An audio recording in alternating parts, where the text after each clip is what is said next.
SoFi is consistently named a top online bank account across financial blogs, YouTube videos, etc.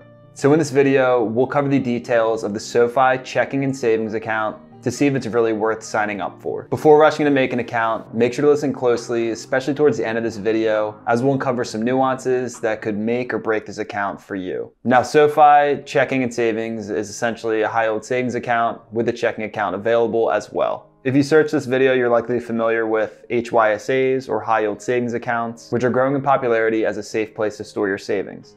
Currently, the APY rate for most HYSAs is above 4%, whereas on some traditional bank accounts, you'll see rates as low as 0.04 or even 0.01%. Depending on when you're watching this in the future, interest rates on HYSAs could be lower, they could be higher. It all really depends on the economic environment. If you're new to the world of HYSAs, the idea is that these mostly online-only bank accounts offer higher APYs versus the traditional brick-and-mortar banks. Now, since SoFi and other financial institutions do not have physical branches, they're able to offer these higher APY rates as they're saving money from not having to pay for bank tellers or any other forms of overhead. For some background, SoFi is an online bank based in San Francisco, California.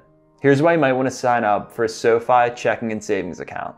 Firstly, your deposits are safe. They are FDIC insured up to $2 million.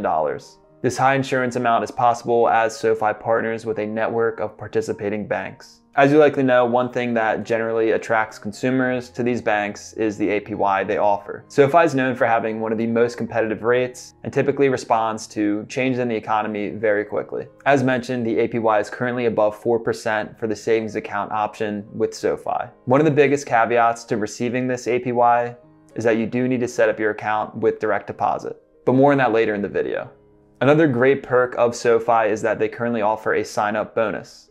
Once you create your account and link your direct deposit, you can receive either a $50 or $250 cash bonus. Just like with credit cards, I don't recommend chasing these sign-up bonuses and things like that, but if you're already interested in the account, it can be a great perk. In looking at the fine print for this sign-up offer, there's essentially an evaluation period that starts once SoFi receives a qualifying direct deposit.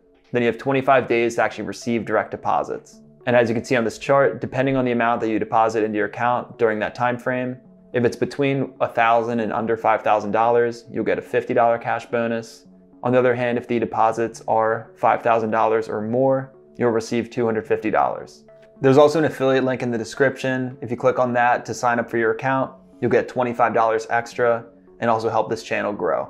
One past issue that's actually recently been fixed with this account is that you can now select beneficiaries. This is one of the biggest cons I've read in all of my research. So now seeing that it's possible, I think that really clears up a lot of issues with this bank.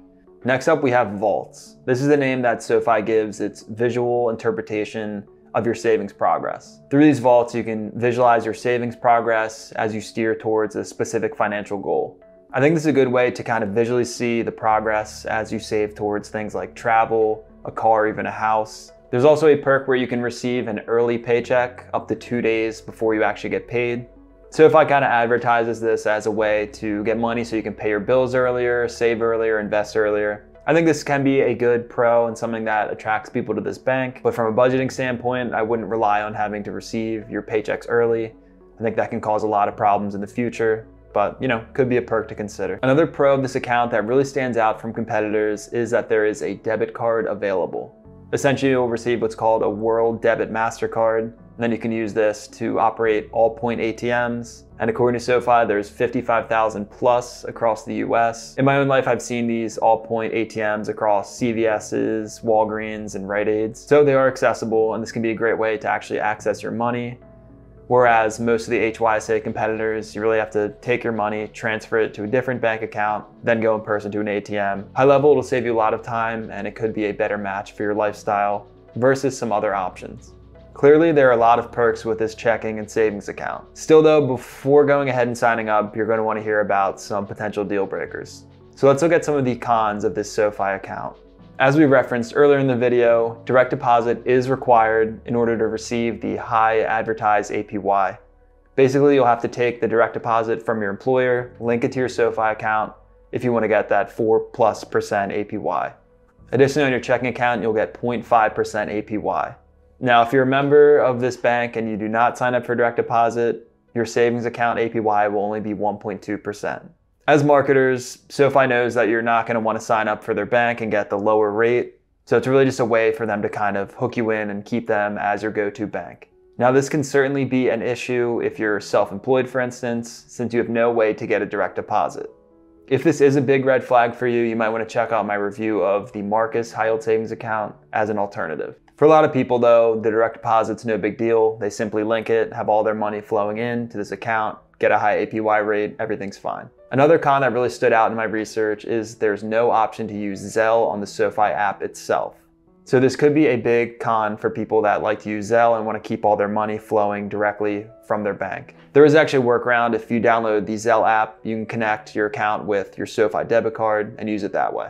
Also, if you ever want to deposit cash into your account, it is possible, but you have to pay a fee of about $5. To deposit the cash itself, you'll have to visit a green dot retailer location. There are quite a few, more than likely close to where you live, but this can be a bit of an inconvenience for some people. Now, most of these online banks don't even offer the ability to deposit cash, so perhaps this fee could actually be worth it for some of you. This next con is a point that I find often overlooked on different reviews of these high yield savings accounts on YouTube or blogs. That point is that you do have to pay taxes on the interest you earn. This is similar across all high yield savings accounts, but essentially the IRS looks at the interest you earn as taxable income. Depending on your tax bracket, while you will get to keep a vast majority of the interest you earn, keep in mind that around tax season, you will have to pay a bit back to the government. This next con is again similar across all HYSAs, but you need to remember that the APY does change with the economy.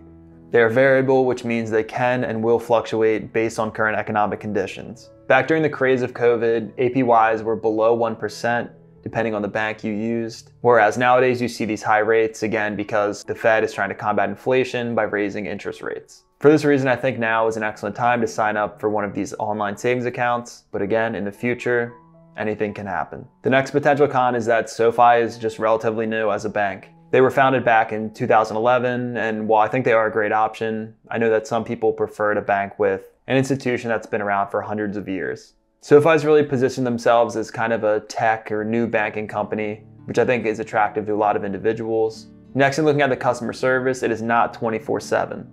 So you can't pick up the phone any time of day, any day of the week, and sort of work out any issues that may come up. More than likely, there won't be any problems with your account, but in the off chance there is, it's something that you'll want to remember. Lastly, looking at the returns of this HYSA, technically there are other ways to make more money. For example, in the past, you could have taken your money and put it into Nvidia stock before all the artificial intelligence madness. Then your money would have grown far more than it would in a high yield savings account. Of course, getting all that growth depends on a lot of risk, as you have to pick and choose the right stocks or ETFs. But the truth is, there are other ways to make more money. Hopefully now you can see the benefits of SoFi's checking and savings account. As with all financial advice you hear, make sure to do your own research before making a decision.